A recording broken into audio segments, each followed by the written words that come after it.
കാസർഗോഡ് വീണ്ടും വൻ മയക്കുമരുന്ന് വേട്ട. കഞ്ചാവ് കടത്തിയ കേസിൽ ശിക്ഷ കഴിഞ്ഞ ജയിലിൽ നിന്നിറങ്ങിയ യുവാവ് ഉൾപ്പെടെ 4 പേർ അറസ്റ്റ്. കർണാടകയിൽ നിന്നും കേരളത്തിലേക്ക് കടത്തുകയായിരുന്ന 21 ഗ്രാം MDMA-യുമായി 4 പേർ കുമ്പള പോലീസിന്റെ പിടിയിലായി. കൊടിയ ബയൽ കൊടങ്ക വീട്ടിൽ ഇബ്രാഹിം സിദ്ദിഖ്, അടുക്കത്ത് ബയൽ BM ഹൌസിൽ മുഹമ്മദ് സാലി, മംഗൽപാടി സോങ്കാലിലെ ഷഫീഖ് മൻസിൽ മൂസ ഷഫീഖ്, അടുക്കത്ത് ബയൽ ഏരിയാൽ ഹൌസിൽ മുഹമ്മദ് സവാദ് എന്നിവരെയാണ് കുമ്പള SI K ശ്രീജേഷിന്റെ നേതൃത്വത്തിലുള്ള സംഘം അറസ്റ്റ് ചെയ്തത്.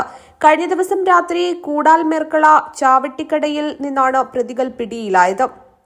പ്രതി ഇബ്രാഹിം സിദ്ദിഖ് കഞ്ചാവ് കടത്തുന്നതിനിടെ 2018 നിലമ്പൂർ പോലീസിന്റെ പിടിയിലാവുകയും 5 വർഷം ജയിൽ ശിക്ഷ അനുഭവിച്ച ശേഷം അടുത്തിടെയാണ് പുറത്തിറങ്ങിയതെന്നും പോലീസ് പറഞ്ഞു. സംഘം സഞ്ചരിച്ച വാഹനം പോലീസ് കസ്റ്റഡിയിലെടുത്തു. ലഹരിക്കടത്തിനെതിരെ സേഫ് കാസർഗോഡ് എന്ന പേരിൽ ശക്തമായ നടപടികളാണ് ജില്ലയിൽ നടപ്പിലാക്കുന്നത്. News bureau, Kasaragod.